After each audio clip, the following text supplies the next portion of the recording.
"You're making us look bad, Mason." Those were the first words out of Bryce Langford's mouth as he stepped onto the rig floor. Clean coveralls, clipboard in hand, and all the corporate confidence of a man who'd never had to dodge a pressure blowout in his life. I didn't even bother looking up. I just kept checking the gauge readings along the main drill shaft, making precise notes in the logbook I'd kept for years.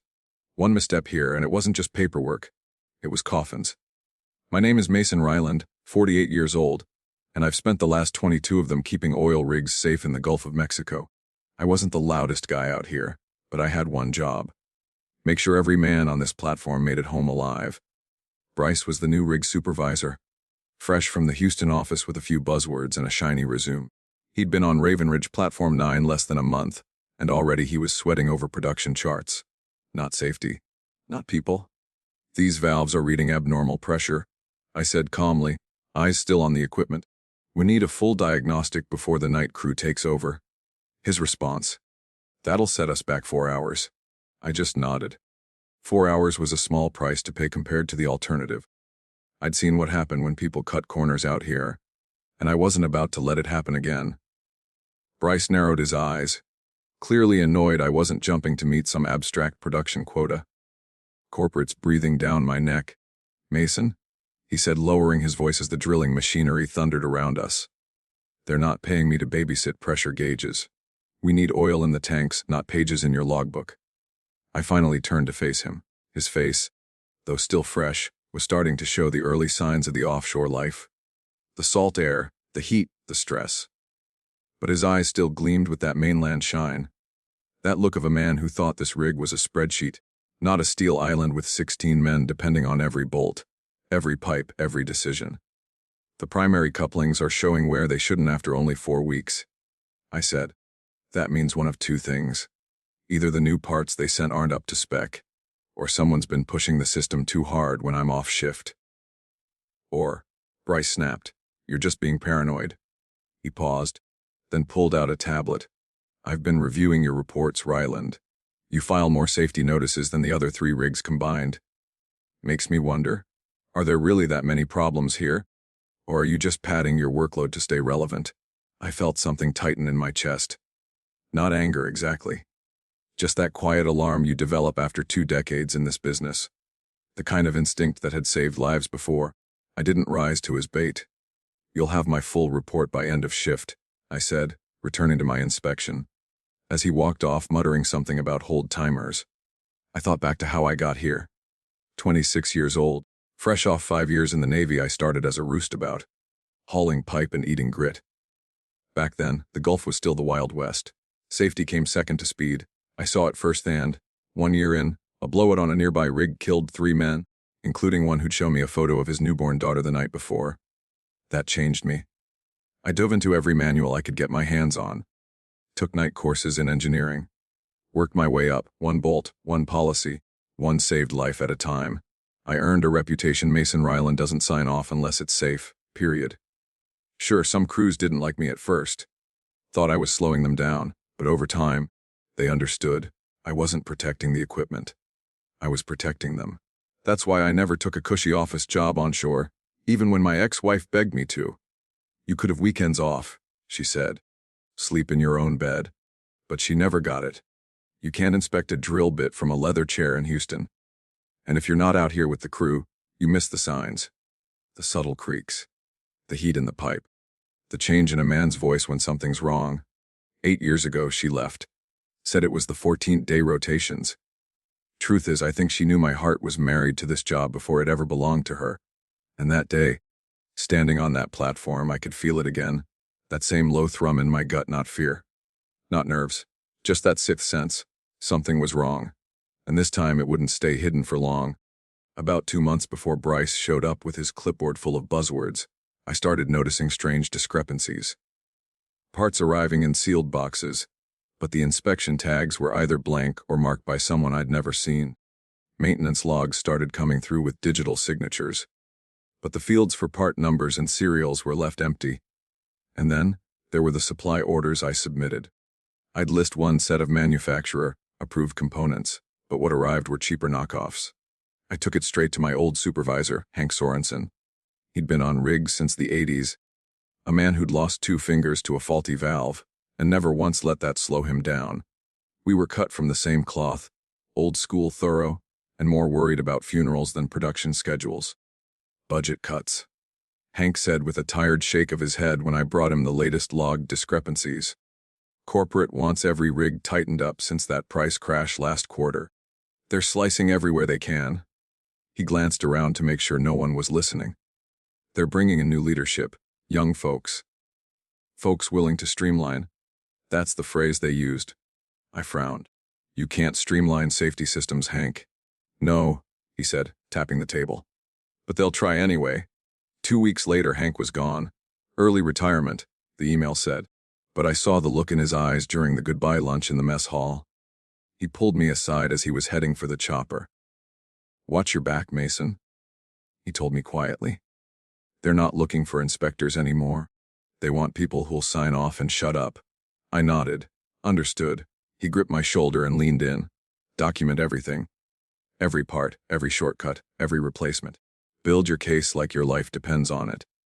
Because one day it just might. I took his advice seriously. Started photographing the serial numbers on each component, noting the discrepancies in red ink. Stored it all on a secure flash drive I never left in my quarters. Every detail logged, every substitution cataloged. That's when the changes became more obvious. I'd walk into the tool room and find parts checked out without my knowledge. I'd ask questions and get evasive answers. And Bryce? He was too busy talking production charts to care that the blowout preventer hadn't passed a true inspection in 3 months. Then came the morning I found metal shavings in the hydraulic fluid on the boat. Tiny ones, but unmistakable, like iron filings clinging to a magnet. Internal wear. And the fluid levels were low. Dangerously low. I turned to Jason Miles, my assistant. Good kid, quiet, sharp eyes. This system was serviced last week, wasn't it? Yes, sir, he said. While you were on shore, Mr. Bryce signed off on it himself. That's when I knew. Something was being hidden. And whatever it was, it had the potential to blow this rig, and all 16 of us, sky high. I didn't raise my voice, didn't cause a scene. I just nodded at Jason and said, run a complete diagnostic. Full cycle. He blinked, then got to work. Meanwhile, I took my phone and snapped photos. Hydraulic levels, metal residue, and the worn-down replacement parts. Then I pulled up the inventory records. Sure enough, the parts installed weren't from our usual supplier. No manufacturer insignia. No compliance stamps. Just serial numbers that looked they'd been laser-etched in someone's garage. They were off-brand, unauthorized, and unfit for a blowout preventer. The rig's last line of defensive pressure control was lost. I added everything to the file I'd been building for months and made the call a full system shutdown and certification hold on the BOP. No exceptions. That didn't go over well. An hour later, Bryce stormed into the control area, his face redder than a diesel flare. What the hell are you doing? He barked. We're in the middle of a high-pressure drill. The BOP's compromised, I said evenly. Fluid contamination warned the components, and a failed stress indicator on the primary valve. If we don't halt now, we might not get another chance. He threw up his hands. It was just serviced. I signed off myself. Exactly, I replied. That's part of the problem. That stopped him cold. I watched the realization flicker behind his eyes. He knew I was documenting everything. You're done, Mason, he growled. Pack your gear. You're on the next chopper out. This kind of fear-mongering is costing us money. No problem, I said, passing the testing kit to Jason. Finish the diagnostics. Take photos. Log everything. Bryce jabbed a finger at my chest. You're fired for insubordination. And don't expect a severance check. I didn't flinch. You know what really costs money, Bryce? A funeral. Or an oil spill that hits the national news. He didn't answer. Just stormed off, leaving behind a silence that settled over the crew like a fog. Back in my quarters, I packed slowly. I'd expected this. Maybe not today, maybe not like this. But the moment Bryce showed up, the writing was on the wall. They didn't want safety officers anymore. They wanted yes men with engineering degrees and no backbone. That night, I flew back to Galveston. When I got home, I didn't unpack. I backed up all my files to 2 external drives. Then I drafted an email, direct to Ravenrest HR and legal departments. I attached every report, every image, every discrepancy. This is a formal complaint, I wrote, regarding unsafe working conditions and deliberate circumvention of federal safety regulations on Platform 9. I hit send and waited. 3 days passed with nothing but silence. I wasn't surprised, but I won't lie. Some part of me still hoped someone from Ravenrest would pick up the phone and say, "We've made a mistake." Instead, I got a carefully crafted email from a corporate attorney named Lawrence Willard. It was cold, precise, and designed to shut me up. "Mr. Mason," it began, "we've reviewed your claims and determined that operations aboard Platform 9 remain within regulatory safety parameters. Your termination was based on documented performance concerns, including delays in production and excessive protocol enforcement. Further unfounded accusations against Ravenrest Energy may result in legal action for defamation." Translation: sit down, shut up, and disappear. But I wasn't about to vanish quietly. I made 2 phone calls that morning. The first was to a guy I hadn't spoken to in years, Don Reeves, a former coworker now working at Blue Gulf Offshore, one of Ravenrest's main competitors. We met up at a seafood place by the marina, one of those joint, without walls kind of places where the shrimp's always fresh and the coffee's strong enough to melt rust. "You're not the first," Don said as we dug into our lunch. "They've been cutting corners all over the Gulf since last year's bad quarter. Layoffs, backdoor deals, rig swaps. They're playing fast and loose with the regs. Someone's gonna die," I said quietly. He nodded. "Probably. But you didn't hear it from me." I thanked him, then made my second call, to the Bureau of Safety and Environmental Enforcement. Standard protocol meant I'd already sent them copies of my reports during my time on the rig, but now it was time to push harder. The receptionist transferred me to a supervisor. He barely let me finish a sentence. "Mr. Mason," he said, "we receive hundreds of complaints each year, many from recently terminated employees. Unless you have extraordinary evidence, we cannot initiate an unscheduled investigation." "I do have it," I said firmly. 8 months of reports, inspection logs, photographs, part numbers, timestamps. "We'll take it under advisement," he interrupted. "But unless our next scheduled inspection turns up clear violations, there's little we can do." Click. I sat on my couch in that quiet apartment, the weight of corporate indifference and government red tape pressing in from both sides. I'd spent 2 decades preventing disasters before they happened, but now I was watching one unfold in slow motion and nobody cared. That's when the phone rang. It was Jason. "Sal," he whispered, though I could hear he was on shore. "You need to see this. We need to meet." Jason and I met at a diner well outside the usual haunts of rig workers. He looked exhausted, eyes sunken, skin pale under the harsh light, the kind of worn-down look you only get when sleep isn't enough to shut out what you've seen. He didn't say a word at first, just slid a small USB drive across the table. "They ramped up production by 30%, he said quietly, running the drill motors full throttle nonstop. That was dangerous enough, but the look on his face told me there was more. "It's causing fractures," he continued. "Microfractures in the secondary containment system. Vibrations are getting worse. One spike last week nearly triggered an emergency shutdown. Did Chase investigate?" Jason shook his head. He lowered the sensitivity on the alarm system, said it was within acceptable parameters. My jaw clenched.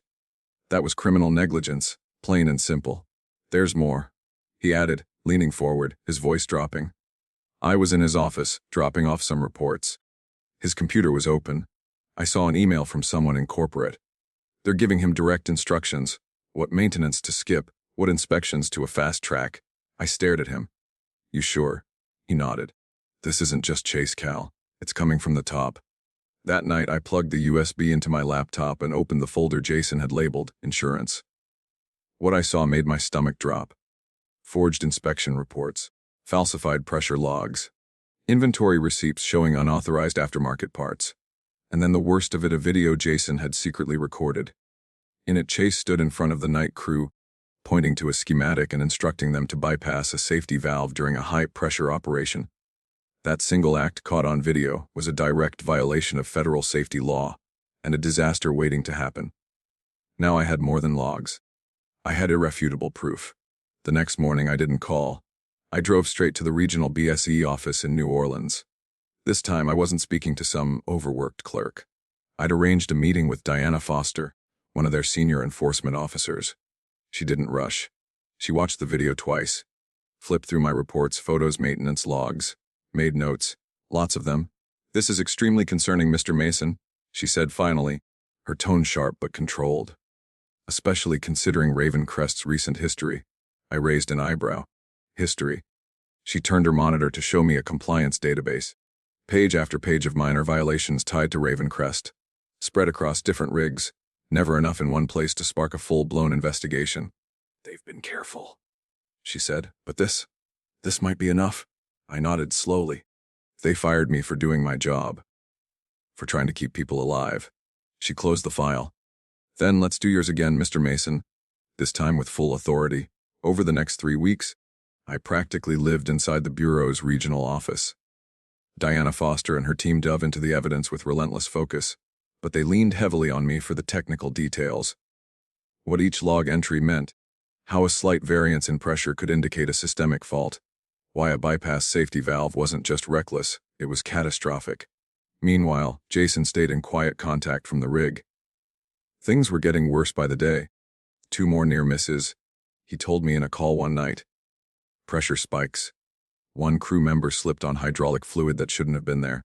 And Chase, he wants us to increase production again. Is anyone speaking up? I asked. Jason exhaled. Not unless they want to get blacklisted. I told him what Diana had told me, document everything. Be ready. She had explained the strategy.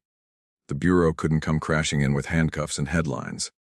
First, they'd launch an unannounced inspection focused on surface-level compliance.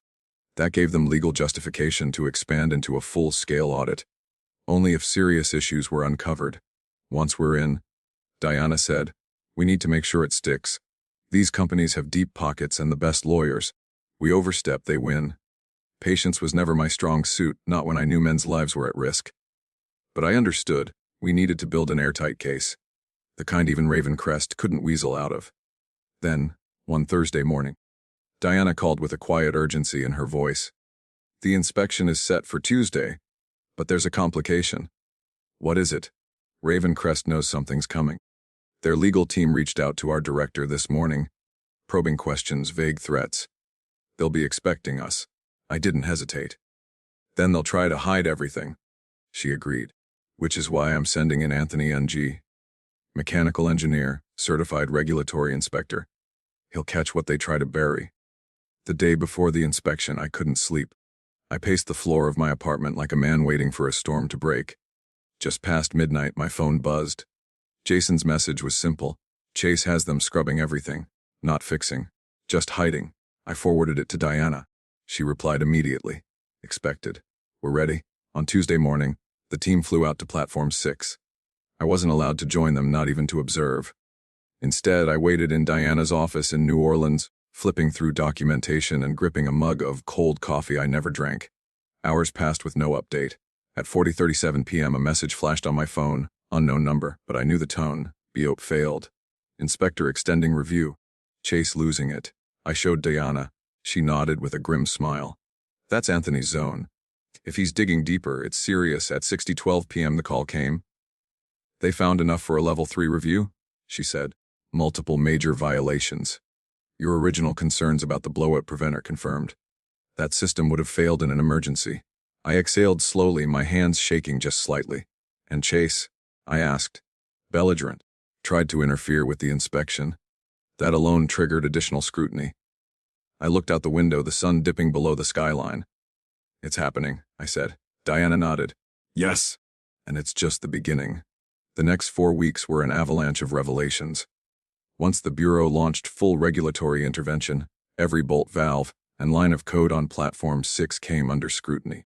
Diana's team found violations that even I hadn't uncovered. Falsified maintenance records, substandard replacement parts, alarm systems that had been deliberately disabled. Every day, the list grew longer. By the end of the 3rd week, they had tallied over 78 serious violations, the worst case on a single offshore platform in Gulf history. I was called back to the Bureau office nearly every day. Not as a whistleblower anymore, but as a technical advisor. Diana's team needed help interpreting schematics, translating jargon and falsified logs, and reconstructing how Ravencrest had masked systemic failures over time. Each time I walked past the lobby, I saw their legal team parked in the waiting area. The tension on their faces deepened by the day. Twice I saw Chase Darnell. He was no longer the smug corporate golden boy in spotless coveralls. His shoulders slumped. His eyes darted away from mine. The weight of what he'd tried to bury had finally surfaced, and it was drowning him. Daily fines are up to 1.2 million, Diana told me one afternoon. And based on the evidence, we're opening investigations into 3 other Ravenrest platforms. Same signatures, same playbook. The story exploded in the industry press, then hit the national news like wildfire. Federal shutdown of Gulf oil rig after major safety violations, blared across TV and digital outlets. Ravenrest stock took a nosedive. Shareholders panicked. Regulators tightened their grip. And every other company in offshore drilling suddenly found religion when it came to compliance. Then came the formal hearing, a panel convened by the Department of the Interior. The room was packed with lawyers, media, company execs, government officials. I sat near the back, quiet, steady, watching it all unfold. Diana presented the evidence like a surgeon, clean, precise, and devastating. Images of corroded components, timelines showing skipped maintenance cycles, forged signatures, disabled emergency systems. But it was Jason's video that landed the fatal blow. It played on the big screen, clear as day. Chase ordering the night crew to bypass a safety valve during high-pressure drilling. A federal offense. Where did this come from? One panelist asked. Diana didn't miss a beat. From a crew member who feared for his team's safety. One of several who provided critical evidence. Chase finally turned. His eyes met mine. His face went pale and he whispered frantically to his attorney, who simply shook his head. Too late, way too late. The panel's decision was unanimous. The maximum penalties for every violation, a mandatory reconstruction of every critical system, a criminal referral for federal safety breaches. Platform 6 would remain shut down indefinitely. As I walked out into the sunlight, I didn't feel victorious. Not yet. The fight wasn't over. But for the first time in a long time, the right people were finally being held accountable. And the men who worked those rigs, they were safer because someone stood up.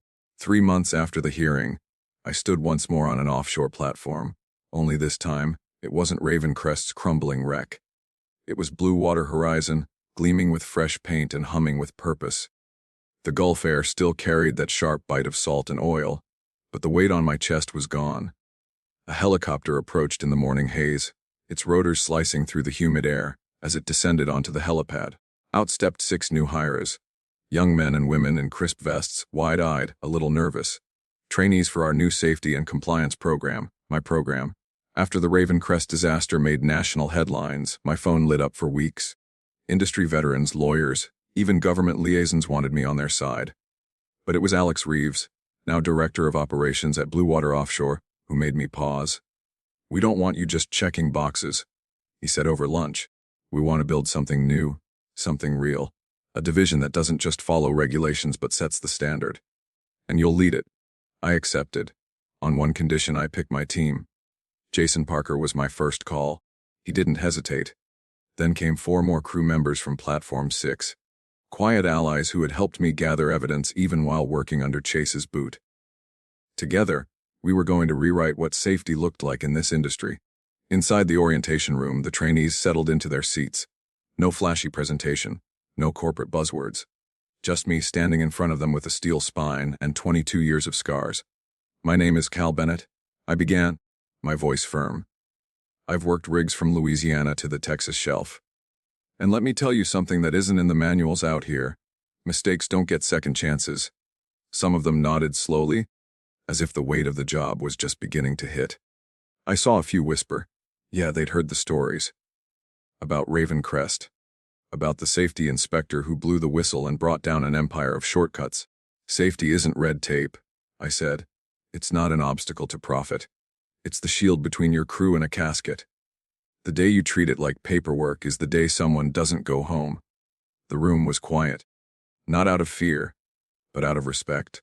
I glanced out the window at the horizon, where the sea glimmered in the morning light. I wasn't just back in the field. I was where I belonged, with a mission, a crew, and the power to make a difference. The burden I'd carried on Platform 6, it hadn't disappeared. I just turned it into purpose. 6 months into my new role, I walked the catwalks of blue water horizon at sunset. The waves shimmered like liquid fire, the machinery steady and clean, the crew alert, not afraid but aware. That's the difference a real safety culture makes. Not just rules on paper, but trust built in steel and sweat. That night, I reviewed reports from across our platforms. 0 injuries, 0 shutdowns, 0 corners cut. For the first time in decades, I didn't feel like I was playing defense. We were building something that could outlast us. I poured myself a late cup of coffee, leaned against the railing, and watched the stars bloom over the Gulf. The platform below me was alive, humming not with chaos, but with precision and purpose. And somewhere deep inside, I knew the fight had been worth it. Sometimes, doing the right thing will cost you everything. Your job, your comfort, your peace. But if you stand your ground and protect what matters, you'll build a legacy no one can erase. In a world that rewards shortcuts, integrity is your quiet superpower. If you believe in standing tall, even when no one's watching, leave a comment below. What would you have done in Cal's shoes? And if stories of quiet courage and real justice speak to your heart, hit that subscribe button. We're just getting started.